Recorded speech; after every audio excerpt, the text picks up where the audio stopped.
Mari saudara, pembacaan firman Tuhan dari kitab Zakaria 3 ayat 1 sampai 10. Demikian firman Tuhan. Kemudian ia memperlihatkan kepadaku imam besar Yosua berdiri di hadapan malaikat Tuhan, sedang iblis berdiri di sebelah kanannya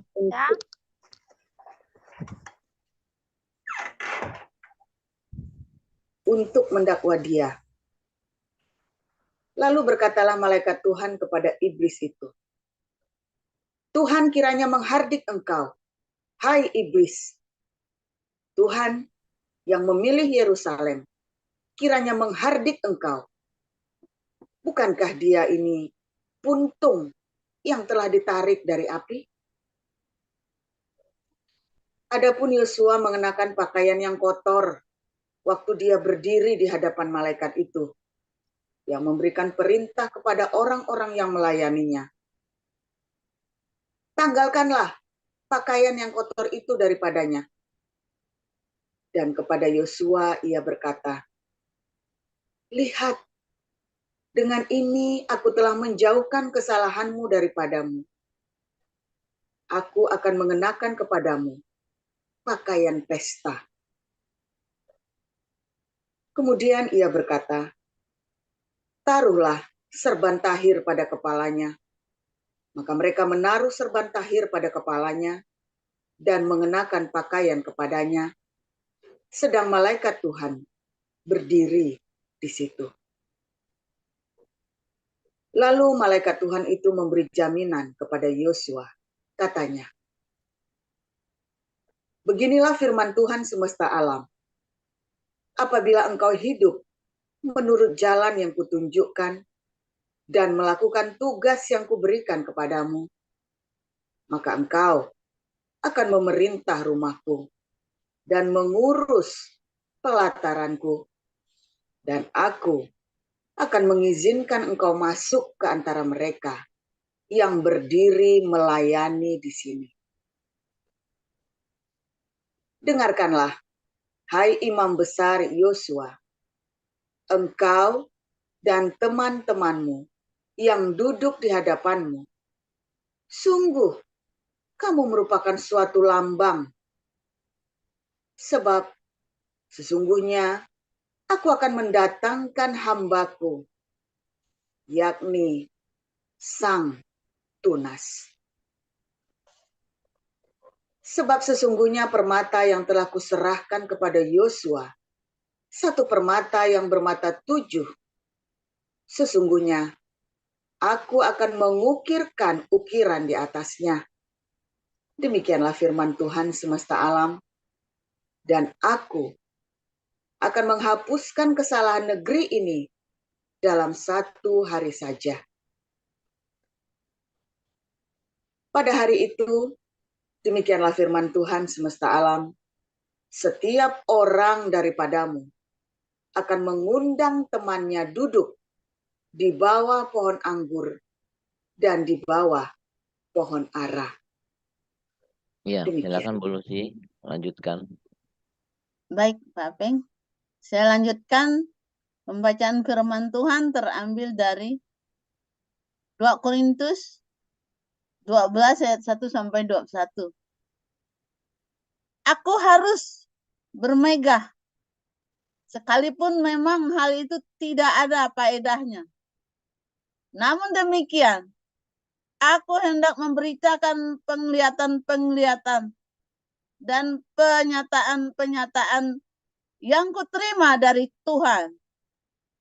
Aku tahu tentang seorang Kristen 14 tahun yang lampau.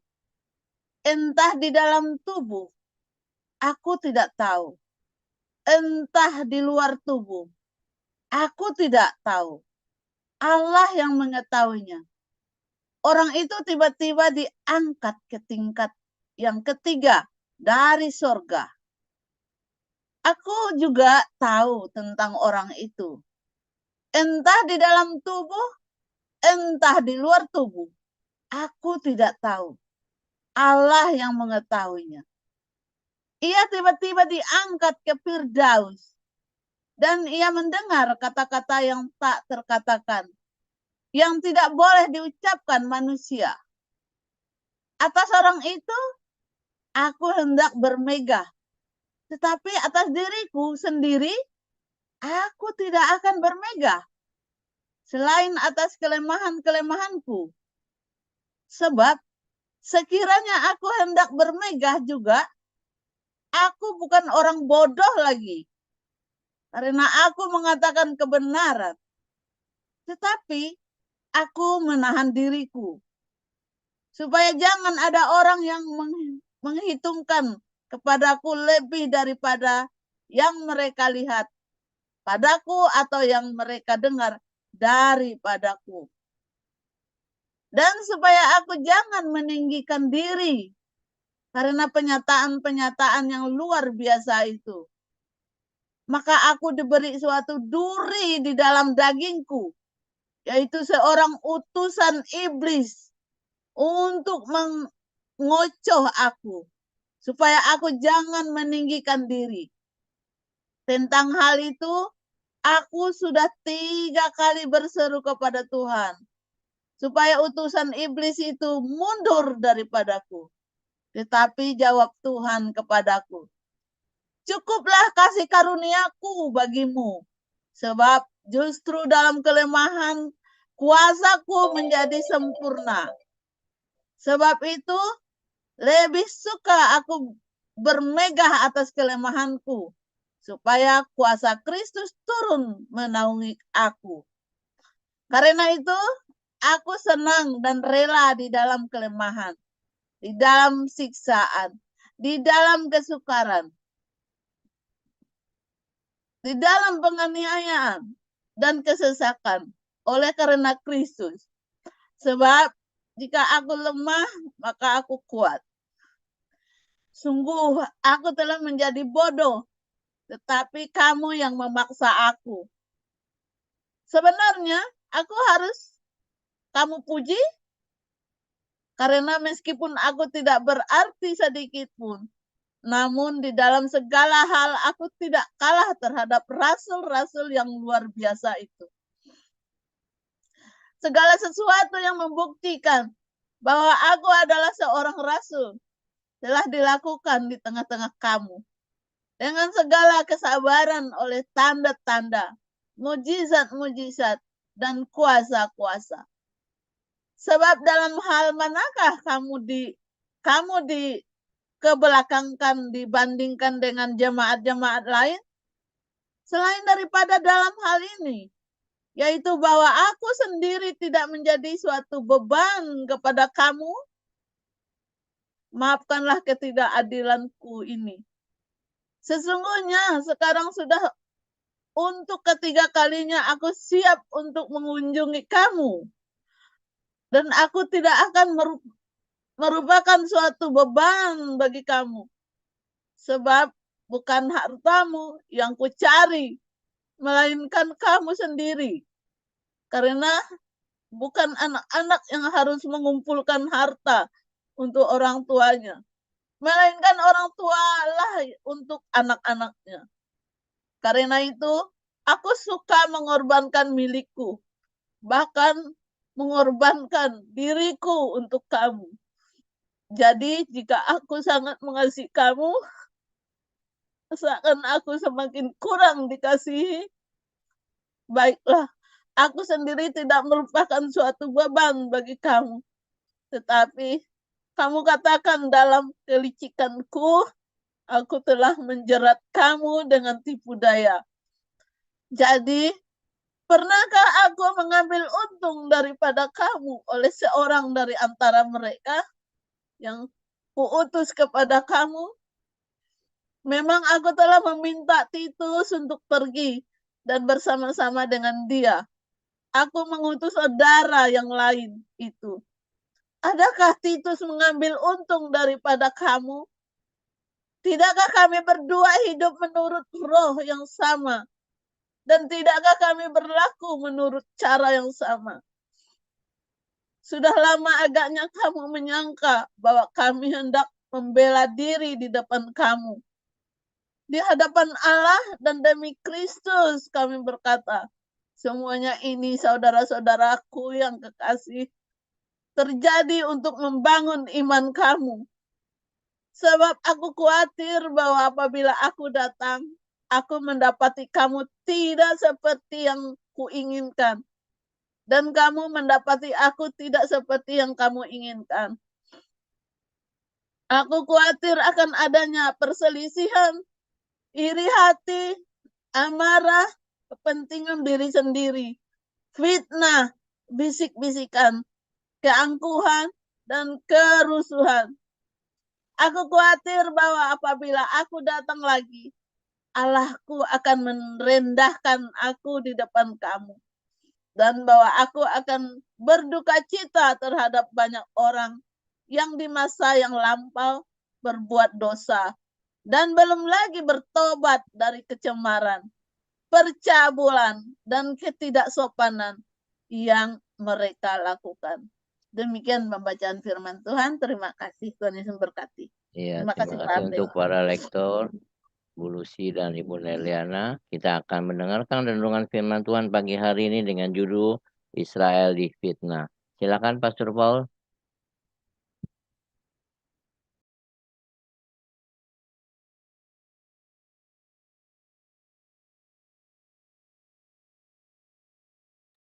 Ya, haleluya, firman Tuhan selalu baru setiap hari ketika kita menanti-nantikan Tuhan dengan kesungguhan hati, saudara ya.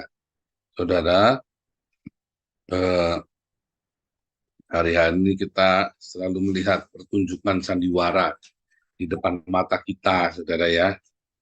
Selalu ya, Anda yang aktif di YouTube, ya sebenarnya Anda bisa belajar kehidupan ya, saudara ya di situ ya. Banyak sekali drama.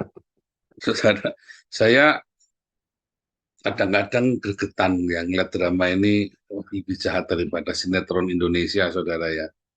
Coba bayangkan, orang Israel ini kan yang pertama kali diserang kan sama si Hamas ini kan, disandra, rakyat sipilnya diserang, lalu dibales saudara sama Israel. Habis dibales, balasannya kan keras sekali, saudara. Belum balasnya belum apa-apa, pertama saja sudah difitnah balik, saudara ya. Ini katanya Israel beginilah, Israel begitulah, ya kan? Setiap hari fitnahan-fitnahan itu begitu luar biasa, saudara ya. Dan dunia di framing dengan fitnahan itu, saudara. Seluruh dunia, bahkan anak-anak muda, saudara ya, anak di kampus pun ikut termakan fitnahan itu, saudara. Karena yang menjadi patokan adalah korbannya Hamas, korbannya orang Israel kan cuma 1.400, korbannya orang di Gaza 10.000, saudara. Jadi yang korban itu, yang lebih banyak itu yang kasihan. Lalu saya difitnah, saudara ya, dengan segala macam rupa. Israel membunuh inilah, ngebom rumah sakit lah, apa segala macam. Anda tahu tuh berupa fitnah-fitnah yang seperti itu. Saudara, kita sering begitu ya, setiap hari, saudara ya. Kita ini lagi bertengkar, selisih paham, lalu karena kita ini yang masanya dikit, mereka masanya banyak, ya, maka kita yang kalah, saudara ya. Saudara ingat waktu saya difitnah, makan duitnya KC, saudara, masa saya sedikit ya, masanya orang-orang yang fitnah saya ini banyak. Ya kan, loh gimana sih kita yang lagi nolongin duitnya dari kita, malah kita yang difitnah. Ya kan, saudara. Dan ya sekarang masanya kita banyak, usernya kita ngeri-ngeri, saudara. Tapi dulu kan kita kan difitnah terus, karena ya nggak ada yang berani fitnah kita, saudara ya. Wah, dulu kita difitnah terus, saudara ya. Kan sama kan, apa namanya, kita ini bikin baik, ya. Terus ketika kita difitnah, orang-orang marah sama, ada yang jengkel sama kita jawab, malah tambah dalam, saudara ya. Malah tambah difitnah. Oh, jangan takut, saudara ya. Jangan takut. Ketika kamu ditampar, dipikirmu berikan yang satunya, kata Tuhan Yesus.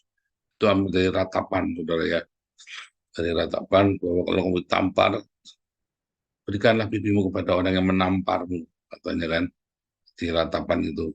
Nah, kalau orang dikabat itu dikatakan bahwa artinya itu adalah kamu harus tough. Jangan cengeng. Kalau kamu ditampar terus kamu ketakutan lari kejang-kejang, lari kamu terus langsung untung. Nah, itu namanya kamu, Amsal bilang di saat kesesakan ya, terus kamu mundur gitu berarti kamu, wah, kamu lemah itu. Nah, orang Yahudi nggak boleh. Nah, Yesus juga sama ya, waktu ditampar itu Yesus kan juga tanya kan, kenapa kamu tampar aku? Paulus juga sama ya, waktu ditampar kan juga bilang, kenapa kamu tampar aku? Nah, jadi kita tahu artinya ya, artinya ditampar pipi kiri kasih pipi kanan atau berikan pipi yang punya satunya itu, artinya adalah kamu jangan lemah.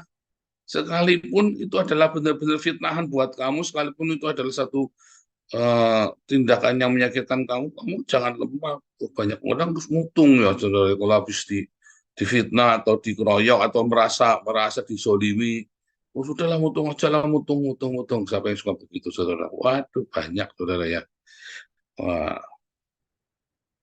ya sudah, aku tak mundur saja. Kalau saya mah nggak pernah gitu, saudara ya.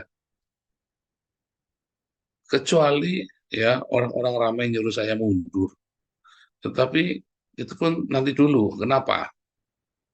Ada orang yang terlalu perasa ya, saudara ya. Itu aja terus mundur, disuruh itu mundur. Ya jangan, saudara ya. Belum tentu kamu difitnah atau kamu ditegur, berarti kamu perlu mundur. Belum tentu, saudara. Belum tentu. Nah, kadang-kadang kan baperan itu tadi ya, kamu mentalnya lemah. Ya, saya memang lemah. Ya, ya, terserah kamu. Kalau kecillah kekuatanmu, katanya Amsal itu kan. Jadi gimana dong, Pak? Loh, kalau kamu ditampar pipimu, berikan yang satunya, artinya kamu harus tough. Jangan cengeng, ditampar gitu, terus kamu langsung kecil hatimu. Jangan, saudara. Ya, itu yang Tuhan ajarkan ya kepada kita ya. Bahwa kita harus tough. Kita harus punya, apa namanya, eh, tadi saya ngajari anak saya, saudara ya, begini. Aku nggak mau dianggap oleh teman-temanku, aku ini rasis. Jadi, di sini kan banyak orang-orang dari Arab itu yang maunya pakai bahasa Arab, dan mereka sok-sokan jago bahasa Inggris, saudara ya. Bahasa Inggrisnya berepotan lagi, saudara ya. Anak saya itu bahasa Inggrisnya tuh najis ya sama bahasa Belandanya. Dan apa namanya, ada orang yang sok-sokan karena dia nggak bisa pakai bahasa Belanda ya, karena dia nggak mau belajar. Bahasa Belanda kan susah, saudara ya. Kalau bahasa Inggris relatif gampang ya, karena sudah tiap hari kita nonton film bahasa Inggris, artikel-artikel sama bahasa Inggris, jadi orang lebih gampang bahasa Inggris. Kalau bahasa Belanda ini kan susah. Penggunanya kan paling cuma 20 juta sampai 30 juta saja seluruh dunia. Nggak kayak bahasa Inggris kan penggunanya satu bisa sampai 7 miliar orang ya kan. Nah, ini orang ini pakai semua pakai bahasa Arab, bahasa Inggris, saudara. Lalu anak saya ini ngeluh ya, kok orang ini nggak mau jadi Belanda? Loh, kamu tegur aja. Gila, ya, kamu kan lagi di Belanda. Kamu kenapa nggak mau ngomong pakai bahasa Belanda? Oh, aku nanti dikira rasis. Dia bilang, oh enggak, kamu coba ke Jerman. Kalau kamu nggak pakai bahasa Jerman, ya orang itu nggak urusan sama kamu. Sampai kamu bisa bahasa Jerman, ngomong pakai bahasa Jerman, lalu kamu belepotan ngomong Jermannya, maka sama Jerman dibenerin pakai bahasa Inggris. Karena Jerman kan begitu, saudara. Kamu ke Jerman, pakai bahasa Inggris, sok-sokan, wah bahasa Inggrismu tuh, wah spoken najis, wah udah levelnya level high level, saudara. Nggak diurus, saudara, nggak digubris, saudara. Sampai kamu ngomong pakai bahasa Jerman kepada mereka, ternyata bahasa Inggrisnya mereka lebih lebih lebih fasih daripada kamu, saudara. Kurang ajar. Saya sering digituin, saudara ya.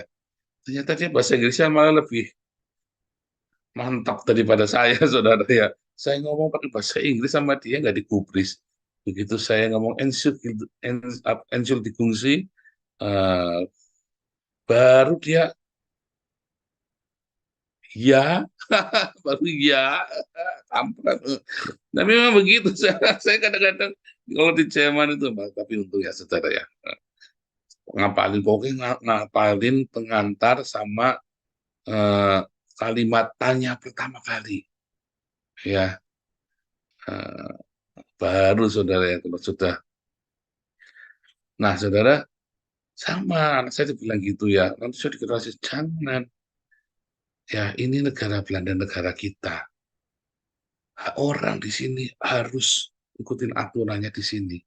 Jangan kamu di framing, kamu kudu pakai bahasa Inggris, bahasa Arab sama mereka. Kayak di Indonesia kan,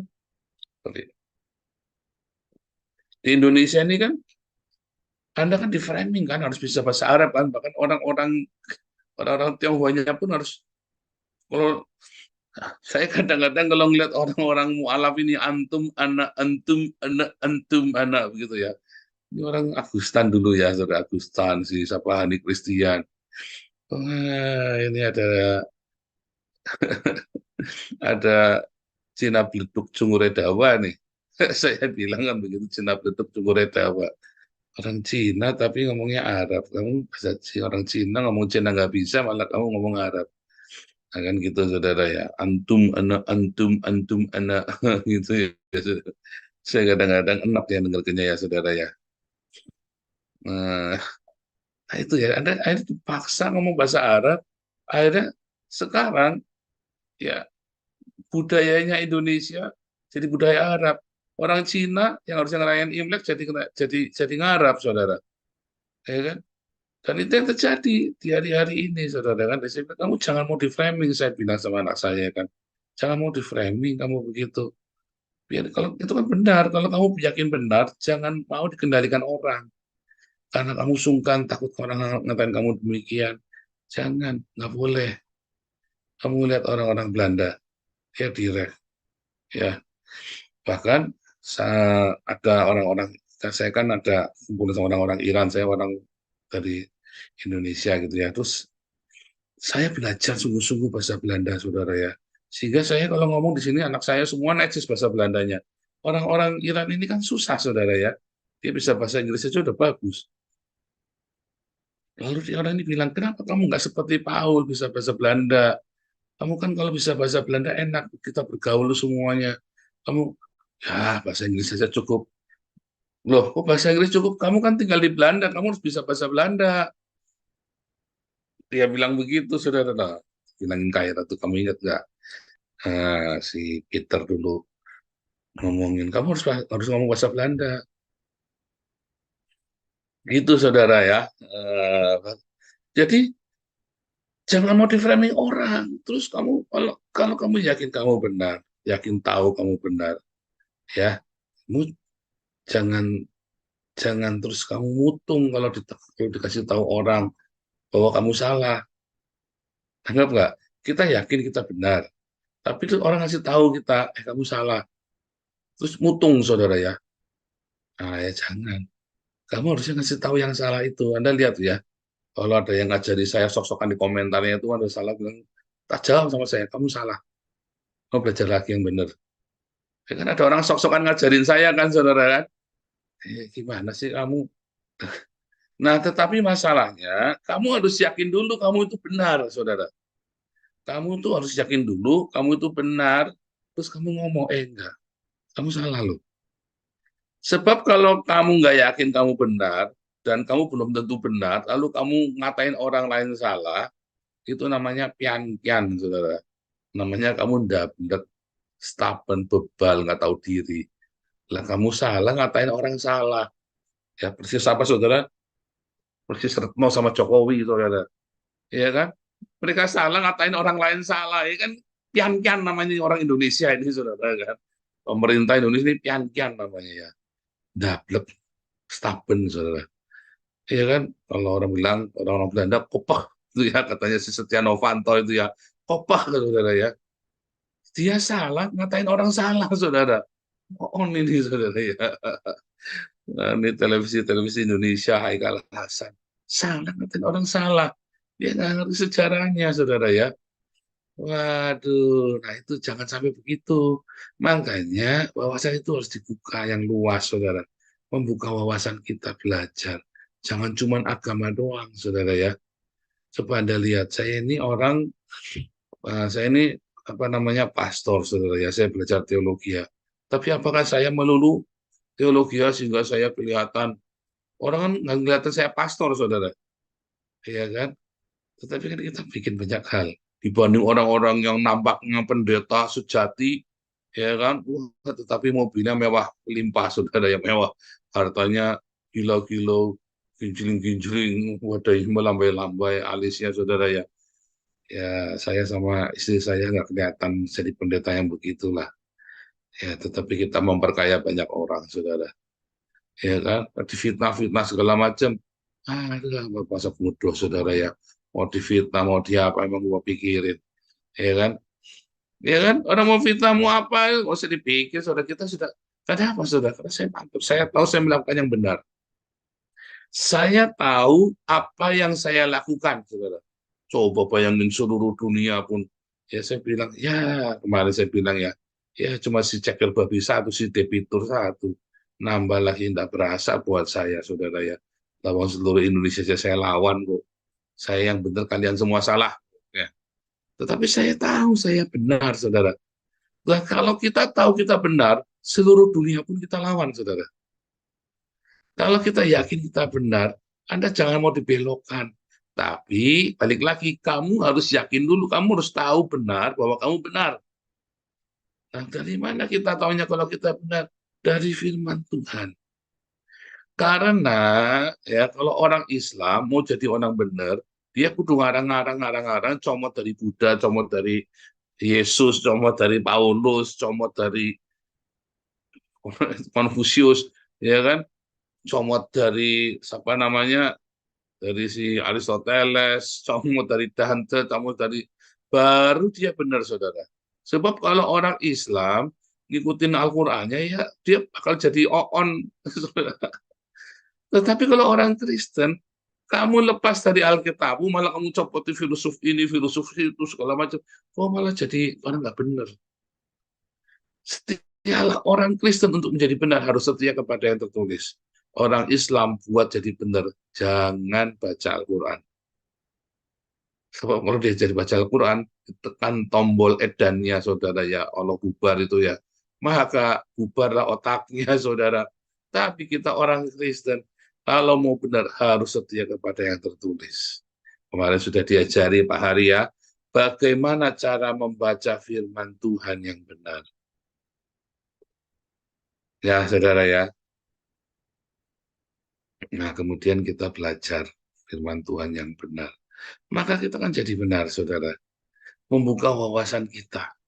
Ya, pastikan sering berdiskusi. Makanya diskusinya jangan sama tukang beca. Diskusinya jangan sama pengangguran. Ya, ada diskusinya sama pengangguran. Ya, orang picik ketemu orang picik, saudara. Ya, arisan picik, saudara, arisan sial. Berdiskusilah dengan orang-orang yang terbuka pikirannya. Ya, dan kalau Anda sudah ya kita menguji kebenaran yang kita punya ya, dalam 1 Tesalonika 5 ayat 21 ya. Ujilah segala sesuatu. Kalau sudah kita teruji, peganglah kuat-kuat, jangan lepaskan, saudara. Jangan dilepas, jangan digoyang, jangan mau di-framing orang. Kalau kita yakin kita sudah benar, ya, sekalipun badai menerapa segala macam, kita jalan di tengah-tengah dengan kebenaran yang sudah kita miliki. Makanya apapun kebenaran yang kamu pegang, bersedekahlah, berdiakonil dengan rajin. Pak, nanti kalau ternyata salah, bagaimana Pak? Nanti Tuhan Yesus akan benarkan kamu dengan cara Tuhan. Tapi Anda lihat ya, ikutilah teladan saya. Saya jalan, saudara ya. Saya mengajak dalam satu ini yang benar. Mungkin ada beberapa orang lain merasa lebih pintar dari saya. Merasa lebih pintar dari saya. Saya masa bodoh, saudara. Akhirnya toh teruji kan. Karena apa yang saya katakan, sebelum saya mengatakannya, saya sudah melewatinya. Ya, apa yang saya ngomong, apa yang saya ajarkan, saya sudah melewatinya. Makanya Rasul Paulus bilang sama Timotius ya, awasilah ajaranmu ya dan awasilah lakumu, bertekunlah dalamnya supaya kamu menyelamatkan dirimu dan orang-orang lain yang bersama dengan kamu. Jadi kalau Anda punya kebenaran, Anda jangan cuma teori doang. Jalanin, saudara, lakukan. Kalau cuma teori, biasanya nggak benar, saudara. Ya, dulu, ya sebelum saya ketemu Tuhan Yesus, wah saya kalau khotbahnya bagus, mendayu-dayu, saudara. Tetapi saya belum mengalami. Saya belum tahu apa itu kesembuhan. Saya belum tahu apa itu mengampuni. Saya belum tahu apa itu yang namanya berdamai. Saya belum tahu. So, wah, khotbahnya bagus-bagus, saudara saya dulu, saudara. Yang mendayu-dayu dan meleset semua. Meleset semua, nggak ada yang saya lakukan. Seketika saya jebrang diuji, saudara, dalam pencobaan, gagal semua. Ya kan, saya tidak bisa mengampuni, saya tidak bisa berdamai, saya bahkan mendendam, bahkan saya jadi penjahat, bahkan setelah saya mengalami perjumpaan dengan Tuhan Yesus ajari saya, sebelum kamu ajarkan, lakukanlah, ujilah segala sesuatu, setelah itu kamu bertekun dalam itu. Makanya semua firman Tuhan, ya kalau saya, Tuhan bawa saya dalam masuk perdebatan ya di Facebook, debat kusir itu ya, tetapi kemudian setiap kali firman Tuhan, ya kita memberikan firman Tuhan, saya lihat, aku sudah melakukan pengampunan belum ya? Ini kan inti ajaran Tuhan Yesus yang luar biasa. Bagaimana mengasihi Tuhan ya? Kalau ditanya sama orang Islam, gimana? Kalau kita lihat bagaimana Allah itu adalah roh, bagaimana ya?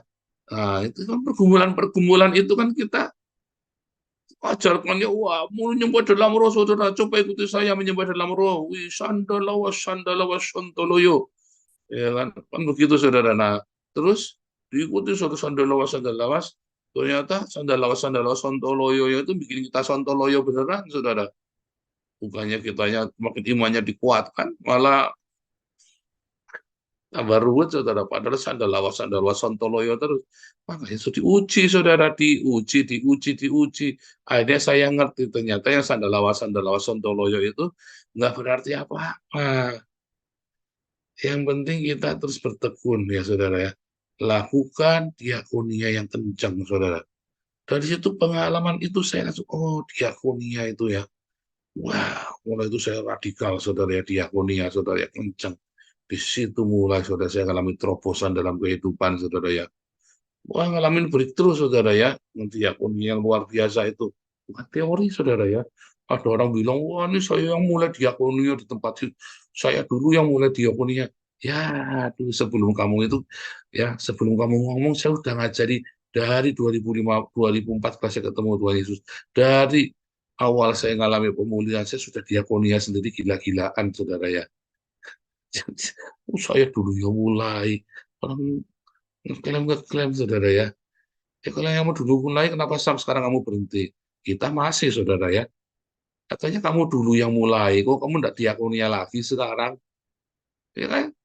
Artinya kan apa? Artinya kan kamu cuma retorika doang. Kalau kita jalan terus, saudara, kencang ya kan diakonia kita kan. Ya kan malah tambah edan kita diakonianya, saudara ya. Komunitas kita ini ya. Ada yang ngasih 1.000 pasang sepatu, ada yang ngasih 1.000 kursi roda. Wah, dan macam-macam ya. Dan kita tetap kasih makan ya. Anda terus berdiakonia ke damai, kasih makan terus kita coba, saudara. Artinya apa, saudara? Artinya kita mau siapapun yang mulai, ya, pokoknya kita jalan terus yang konsisten. Nah, kemarin ada yang itu ya, ayo ajari Pak Paul supaya membedakan Mamon dengan Tuhan. Sebentar, Pak sudah diakonia belum di Damaris? Belum. Jangan ngajarin Pak. Pak diakonia dulu yang benar sendiri. Iya, saudara ya. Aduh, sok-sok ngajari. Orang sok ngajari lahir baru, ternyata dia sendiri nggak lahir baru, colek sana, colek sini, ya tangannya gerayang sana, gerayang sini.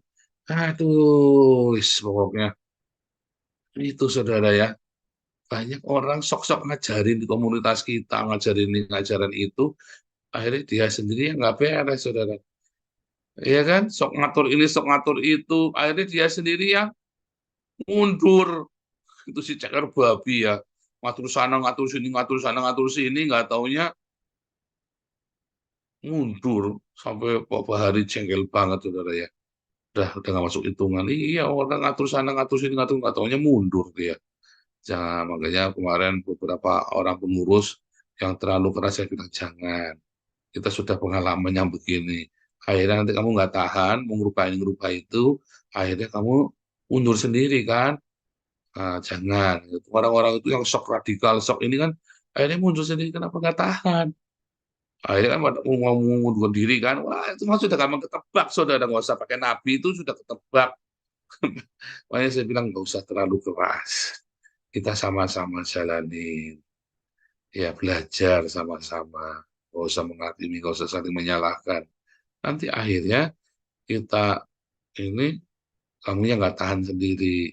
Tapi kalau kita urus kerjaan kita yang ke jalan, dek, dek, dek, nanti kita nyampe. Karena yang saya ajarkan, saya ngalamin. Wah, saya kalau kerja mah gila, saudara ya. Tes, tes, tes, tes, tes, tes. Akhirnya saya nggak tahan sendiri, saudara. Nggak tahan sendiri, saya mundur. Kan begitu, saudara kan. Kalau terlalu rajin, terlalu radikal, nggak tahan sendiri, saudara ya kan. Jadi nggak tahan sendiri, ada kerjaan sendiri semua. Orang kan nggak bisa ngikutin kita. Karena kita terlalu keras, terlalu radikal. Ya kan, orang nggak bisa ngikutin kita. Akhirnya kita kerja sendiri, kita kecapean sendiri. Udah ngos-ngosan tengah jalan, kita berhenti dalam kondisi yang kita tinggalkan itu udah diacak-acak, saudara, sama kita. Iya kan? Terus orang suruh benerin lagi, jengkel nggak bosnya? Ya jengkel, saudara. Saya pergi sana. Karena ini begitu, saudara kan. Kamu udah ngacak-ngacak, udah diturutin, ngacak-ngacak, itu nggak bikin, nah itu namanya ya. Kadang-kadang itu bukan fitnahan, loh, saudara. Kamu tidak difitnah, itu ulahmu sendiri. Kadang-kadang bukan fitnah, terus kamu merasa saya difitnah apa? Wah, saya diomongin tidak baik. Ya diomongin tidak baik, kamu sudah ngacak-ngacak ditinggal ya. Udah ngacak-ngacak jangan ditinggal, diterusin sampai selesai. Kamu mau arahnya kemana, kemarin ngacak-ngacak. Ini tak beresin ini rumahnya tak beresin, diacak-acak, udah kecapean sendiri, tinggal pergi, saudara. Lalu yang punya rumah jengkel, udah diacak-acak rumahku. Oh, naruh ini nggak boleh di sini, naruh itu nggak boleh di sana. Wah, diacak semua, diubah semua. Yang punya rumah sampai bingung, tadi naruh saya di mana ya? Diacak-acak sama kamu, terakhir kamu kecapean sendiri, kamu pulang, saudara, kamu pergi. Nah itu kan sama itu yang terjadi kan. Dalam komunitas kan suka gitu, orang acak-acak, sudah punya sakit hati, tinggal sama kamu. Gundulmu peang, saudara. Bukan gundulmu apeng, bukan ya. Gundulmu apeng sama peang itu beda, saudara. Nah, kalau Pak Apeng nggak begitu, kalau Pak Apeng rajin, saudara, pelan-pelan, sabar, sabar, sabar. Kalau Pak Apeng sabar, nah, ini udah ngacak sana sini, hantam sana hantam sini, udah banyak yang nangis, udah banyak yang sakit hati, terus kamu tinggal. Nah, itu tadi ya, lemah hatimu, saudara. Kamu lemah. Kadang-kadang orang itu bukan memfitnah kamu, tapi kamu yang cari masalah sendiri. Nah, itu ya, saudara. Terus orang komplain sama kamu nggak siap dikomplain. Cemen kamu. Iya kan? Nah, orang Israel itu, ya, sama. Hamas ini udah bikin gara-gara dibalas 10 kali lipat, kejam, saudara. Ngerepek-ngerepek, karu-karuan, saudara. Iya kan? Kayak Donald Bebek kan, ngerepek-ngerepek, karu-karuan. Nah, terus orang Israel difitnah, tenang saja, saudara. Dia cuma tinggal apa, tunjukkan buktinya. Nih buktinya, nih buktinya. Seluruh dunia, bahkan dia bilang, ketika orang Israel mau berbuat, dia sudah persiapkan. Saya siap nanggungnya. Di dalam Tuhan, saya siap menanggungnya. Tapi kalau Hamas, dia nggak siap. Wah, marah-marah. Ini kenapa orang Arab ngambil di saya? Kenapa orang Indonesia ngambil? Kenapa anda kirim tentara? Kenapa anda begini? Kenapa anda? Wah, itu, saudara ya. Bikin ulah sendiri, ruwet sendiri, dibales, kejang-kejang sendiri. Nggak ada yang belain dia. Itu orang Israel difitnah, saudara, antisemitik seluruh dunia, dunia Arab maksudnya ya. Mereka tendang, saudara. Oh, University Columbia, kamu membiarkan mahasiswamu antisemit. Oke, nggak tak kasih duit lagi. Selesai kamu sudah, saudara. Iya kan? Selesai kamu. Akhirnya Universitas Columbia ini kejang-kejang, saudara ya. Nggak dikasih duit karena membiarkan mahasiswanya antisemitik begitu, saudara. Lalu mahasiswanya yang dapat beasiswa itu kan kebanyakan Arab-Arab ini. Pulanglah. Ya kan begitu, saudara. Makanya sebelum bertindak kamu pikir kamu siap menyelesaikan, ya kan? Supaya jangan menjadi fitnah. Kamu memfitnah diri kamu, bikin fitnah dirimu sendiri. Karena kamu mengerjakan sesuatu, kamu nggak tuntas. Orang tidak tahu apa yang kamu maksud. Ya, tetapi sekalipun itu kamu sudah jalan, kamu tetap harus mengalami yang jelek di fitnah. Jangan menyerah. Minta pembelaan Tuhan. Tetapi balik lagi, diulangi lagi. Jangan-jangan kamu memang salah loh. Makanya pastikan kamu nggak salah. Kalau kamu sudah pasti, jangan goyang sedikit pun. Ya, Tuhan Yesus memberkati.